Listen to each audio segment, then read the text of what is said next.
Hey, what's up? Andrew Kramer here for VideoCopilot.net, your After Effects resource. This tutorial is a great one. It's very versatile, and you're going to find it's very useful for a number of things.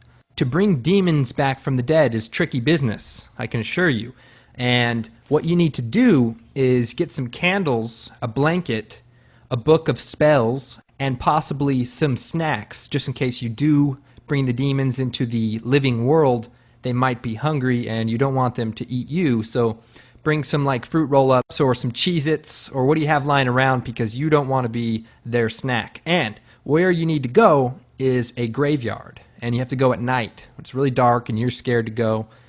Bring a friend, because you'd never want to die alone. Trust me. And you're going to go there and you're going to try to bring the demons into the living world that night. And it's a lot of fun. Now, of course, this is After Effects, so forget all that stuff. Well, maybe not the snacks, because this is a long one. Here's what we're creating.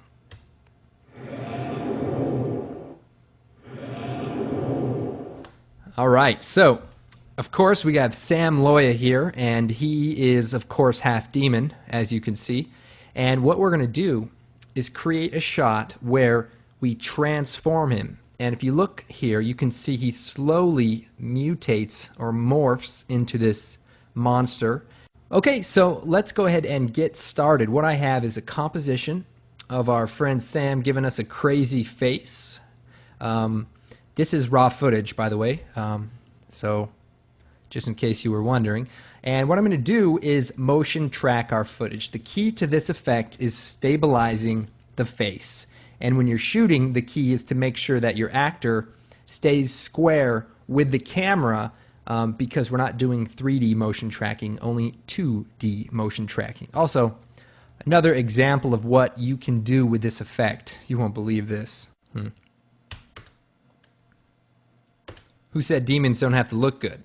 Now, once we get this shot set up, you're going to be able to do a lot of things to the face, like colorize it, add sunglasses, all that good stuff, maybe a tinfoil hat. So let's go ahead and take a look again. What we're going to do is motion track our shot. So if we go to the workspace for motion tracking, or if we go Window, Tracker Controls.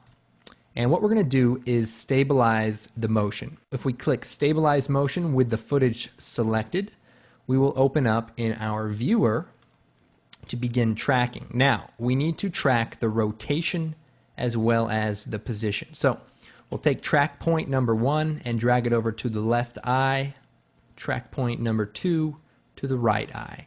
What I like to do is just scale it out wide and then bring it back in. That way I don't have to adjust it twice. Same with this one.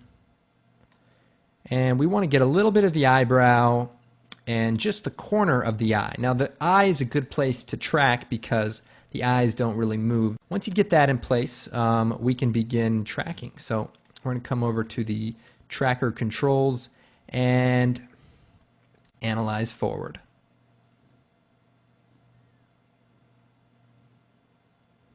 Okay, so that looks pretty good. But if you need to, you can go and adjust these as needed. One solution to a bad track is to go into the middle of the footage and set up the track points, and then analyze forward, and then come back after it's done tracking, then bring it back to where you started, and then analyze backwards.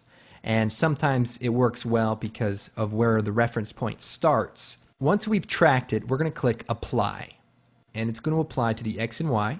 And if I zoom out here, you'll see that all the footage is now stabilized around his face.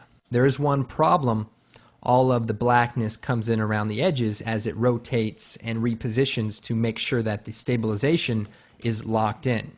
So what we're going to do is we're going to pre-compose this footage. So we're going to choose Layer, Pre-Compose, Move All Attributes, and we'll call this Pre-Comp Face, and choose OK.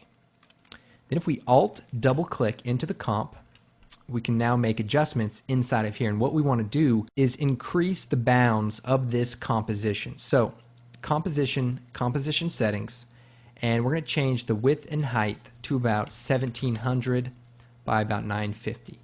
And what that's going to do is allow room for this footage to kind of move around. Okay, let's return to the original composition, and what we're going to do is use the tracking data to reverse what we've done, and thus eliminating the edges turning black. Now here is the tricky part. What we want to do is bring this composition up above the first composition so that we can see both compositions. And then we're going to come to the top composition, hit U, and that will bring up the tracking information that has been applied to the anchor point and rotation. Now, then if we come down to our secondary comp and hit P, Shift R, Shift A, we bring up the anchor point, position, and rotation. And what we're going to do is use the information from the original track data to reverse what it's done to the footage. Now, to do this is very simple, but we do want to understand what is happening. So if I Alt-click on the position, I can pick whip the anchor point of the tracked footage, of the stabilized footage. And what that will do is essentially use all of this anchor point data for the new position of this layer. So consider it reverse stabilization. Now we also need to reverse the rotation, because not only is the footage shaky, but it's also shaky rotation-wise. As you can see, it really rotates. I purposely shot it shaky so that you could see how versatile this technique is. Now, for the rotation, we want to Alt-click on the rotation stopwatch, pick whip the rotation, but if we let this go through, we're essentially adding rotation to something that already has rotation, and we want to reverse the rotation. So we're going to add a little expression to the end, star or multiply times -1. So whatever this says times -1, thereby reversing it. So if this is -4, this is +4, and so on, -2, +2, and basically that reverses what's happening. Now, the position or the anchor point also needs to be adjusted, and we can pick whip the anchor point to the position, to the opposite of the pre-comp, and that will then bring the entire footage back to its original state. That's the tricky part, but I can assure you it's actually pretty simple once you understand what's going on. And even if you don't understand, just pick whip the values like I've shown you here, and you're all set to go. Now, if I take these sunglasses from the original comp, bring them into this comp now, and play my footage back, the sunglasses don't stay on the face. But if I parent the sunglasses to the footage, it will then use all of the reverse position data to lock the sunglasses onto the footage. Okay, so now that we have the footage tracked and reverse tracked, we're going to add the liquefy filter from Effect, Distort, Liquefy. Now, the liquefy filter is actually very powerful, except not very useful when you have moving footage. But because our footage is now tracked, so if we add a distortion to his face, it will stay locked on his face. Now, this is probably one of the coolest things I ever came across. And what you do is, of the many tools, there's one here that basically shrinks part of the image. So if we kind of zoom in here and we increase the brush size and the brush pressure, what I can do is hold down the mouse on his nose, and what it does is shrinks the nose down, right? Pretty weird looking. I know, it's funny. And if I run through the footage, you can see that his nose is staying shrunk down. And if I play this back, Sam's actually right behind me and he's looking a little embarrassed.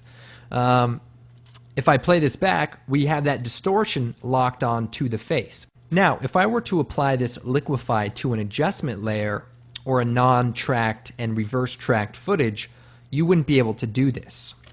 If I type in liquefy and apply it to the adjustment layer and do the exact same thing, if I move around, the distortion also moves around, because the footage is only being distorted at that point. It doesn't realize that there's a person in the shot. It just distorts the images based on that coordinate of the footage. So that's no good, and a lot of people see this as a big problem. But if you can track and reverse track, I know I'm saying that a lot, but I really want you to understand that concept. It is very powerful. So if we go back to our footage and turn our liquify back on, you can see that the footage stays locked on to his nose being shrunken down. Now, you can do a million things with this. Personally, I like the idea of doing a crazy demon face. So I'm going to reset this, and we're going to take a look at some of the tools. Well, we have the first one, which is essentially the smudge tool, and change the brush size and the brush pressure. Now, if you bring the pressure down, the distortion is soft and slightly unaffected. But if you turn the pressure up to close to 100, you can really move pixels around. And even in this case, watch this. I mean, that stays locked onto his head because of the whole tracking business. I like these ones for distorting eyes. And remember, it's all tracked in, so whatever you can think to do, you can come up with some pretty cool effects and some interesting characters for your scary films, demons, zombies. What we're going to do is take the smudge tool, and if you hold control down, you can scale down the brush size. And we're going to zoom in here, bring the brush pressure up, and we're just going to make some evil eyebrows and just kind of drag these up high. And then we're going to make it a little larger, and you hit control and then just drag left or right, and it kind of lets you do that. And we'll bring the middle of his eyes down here. We're going to make his nose larger, and that's what this tool here does. And we make a large brush, and we can, oh, that's a little too much. Make the nose larger and maybe move the nose up. And then we'll stretch out the nostrils. Why not? And by the way, it's actually probably better if you work on the area where you want the distortion to take place, because that's where you want to make your adjustment.